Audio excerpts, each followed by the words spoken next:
Ladies and gentlemen, very happy Tuesday to you. Very happy 10-4 day, October 4th. It's a little past 10 a.m. Okay, stated on the previous video that still hasn't been uploaded yet. My harvesting is all done. Round baling's all done. So I'm reserving parts of today to put this baler to bed for the year. It's literally going to go right in front of the corn planter under shelter. What are you doing, kitty? Huh? What are you doing? Being a good boy or bad boy? That's my buddy. Ever tell you a story behind that cat? Year and a half ago, it was 2 days before Christmas. I was doing a bale sale, and the guy I was loading up some bales for, some wrapped alfalfa, goes, "Hey, your cat's running around." I go, I don't got a stinking cat. Barn cats. And it was a drop off from like a day or two beforehand. He was basically a skeleton. Now he's just a little kitten, but he was dying. But you're a good boy. We got him back. He's a good cat. Okay, enough of that crap. So to each their own on a lot of items here, okay? Number one for me, you couldn't pay me a great sum of money to get the pressure washer in here. I stay away from any pressure washing behind these doors. I also really don't make it a habit and care to pressure wash and clean the entire baler, the outside of the baler, before putting it to bed for the winter. Now, when I first take it out for the year, then that does get done. It's just one of my things. I don't know how to explain it. So, quite simply,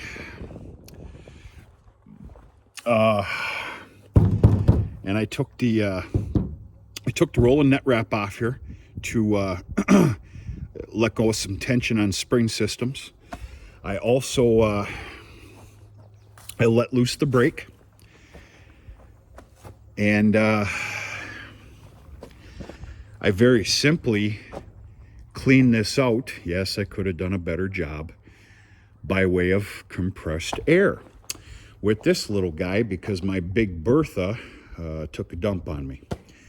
I'm going to call it the distributor part area is messed up. I need to get that looked at, because that ain't cutting it. But it doesn't matter. Blow it out by way of air, and I will not actually wash and wax this until late spring. That's just my deal. I have some net wrap buildup there that I do need to get up there and release and get that the hell out of there. If not now, today, in the springtime, when I go through this fully and solely, gearboxes, you name it, everything. The reason there's a net wrap buildup up there is because for the first time ever for me, and I've heard about this, I've never experienced it, my last roll of net wrap had a defect in it. In fact, it had a couple of them. I was able to kind of fix one area. The other area I couldn't. I finished off baling with it because there was only 20, 25, 30 bales to do. And very unfortunately, and I tried to fix it. I mean, those pot liquors are expensive. Unfortunately, I threw half the roll in the old magic dumpster here this morning. But that's my first one, so I'm gonna shut my mouth about it.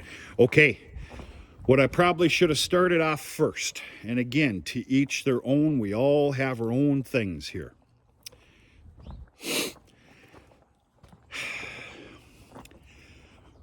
What's the two worst things that can happen to this piece of equipment while it goes to bed all fall, late fall, winter, and spring? Well, I have to say number one, a cave-in. I don't even want to talk about that. damage to the baler. Just as important, mice. Mice. Especially with, of course, the wiring and electronical system within the baler. Very quite simply, now I'm a gain guy. Quite simply, I'm probably going to take about 10 of these guys and I'm going to put them in multiple nooks and crannies. I'm going to put this one in here now. We make it a every year practice with dryer sheets when we close down camp come mid to late December, when everybody decides that, okay, you know, no more going into camp here for the winter, you know, gets shut down for at least a month or two without any visitations. We line camp with at least a dozen or so dryer sheets, and it works. I've been using dryer sheets for mouse protection on equipment that's going to stand idle for some time, for multiple years, and all I can tell you is I haven't had any problems. I know a lot of people that have had severe, significant mice damage problems. I have not yet. Dryer sheets, folks. Say what you want, laugh if you will. It's been working for me. It's going to cost me probably a grand total of 67 cents here to put a bunch of these sheets in every nook and little corner. I'm going to probably put a couple up in there. I'm definitely going to put one in here. This does bother me. I would like to pressure wash this, but there's going to be a dryer sheet or two that's going to go in here. And wherever I see fit to include up in here. You've got wiring that goes through that. There's going to be one put on there.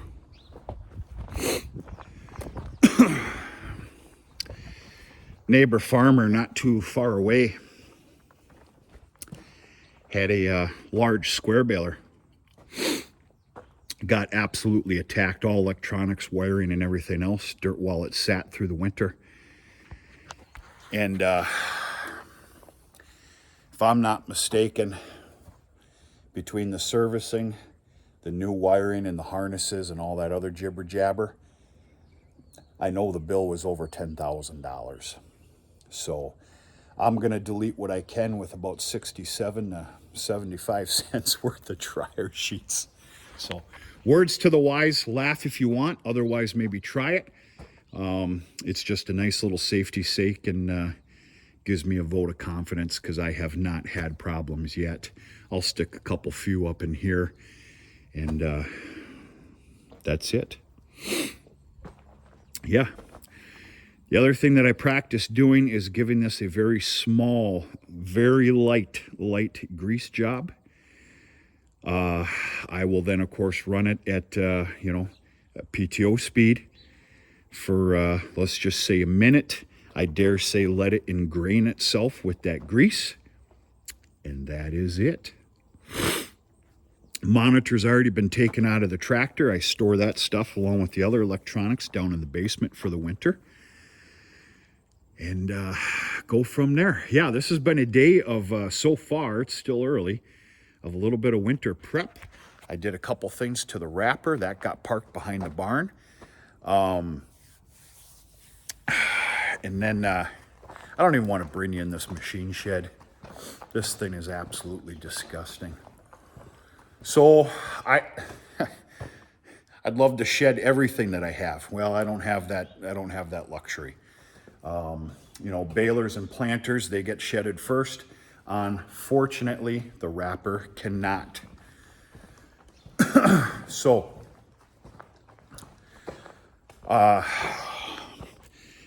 it got chock full of gasoline. I did a couple other little things to it, and then it got, I did this. It's an expensive little bugger. This son of a gun was almost $12, but just gasoline stabilizer. Extended seasonal storage, fights ethanol corrosion, treats up to 40 gallons.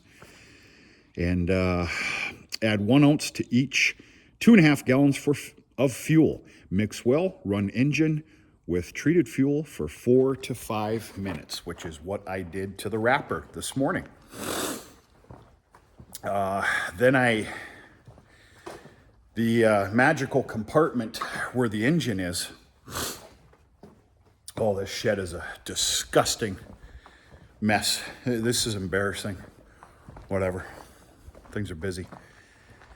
The other thing I did is I took a smaller tarp, basically cut it in half, and lined the compartment where the engine is for any watering ice and snow that wants to come down. The tarp will help out as well. Tarps can also kick you in the butt, but some of you know what I'm saying right now.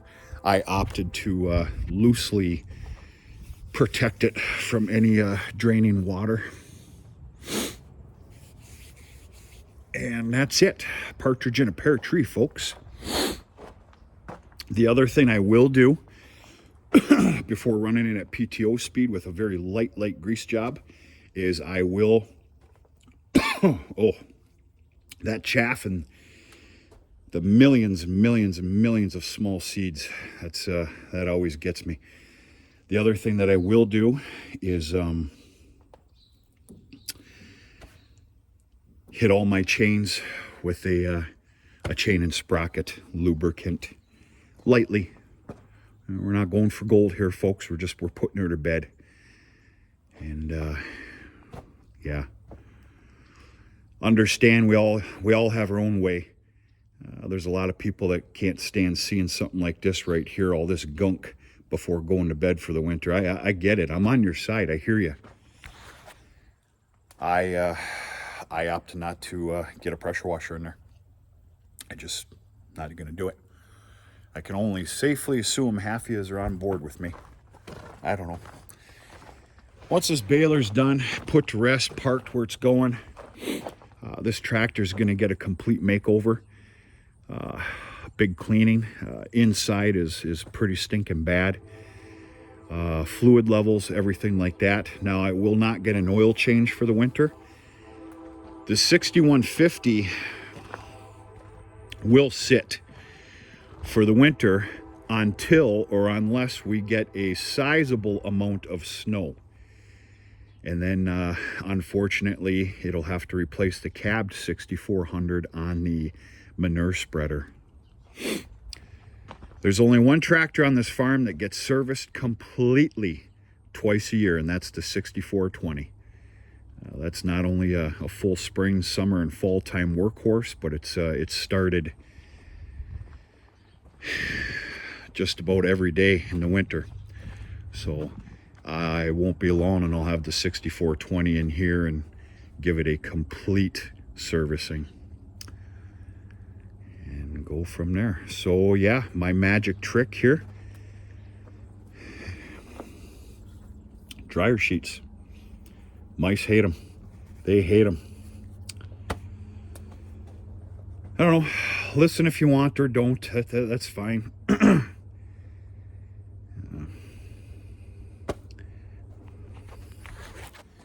It'll be about the cheapest amount of money that I spend today and all year.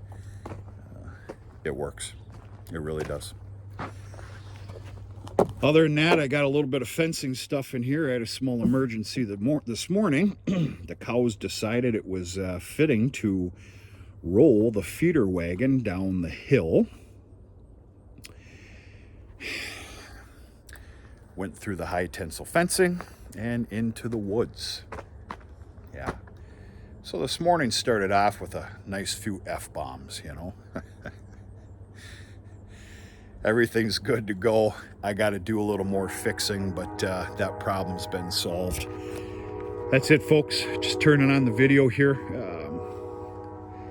Do a little jaw jacking.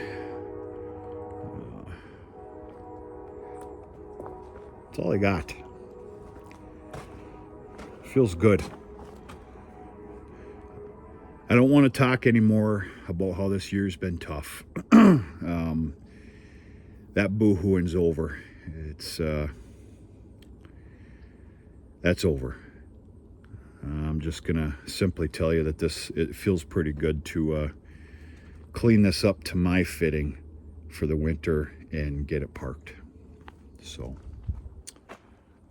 yeah, we're gonna talk to you sooner or later.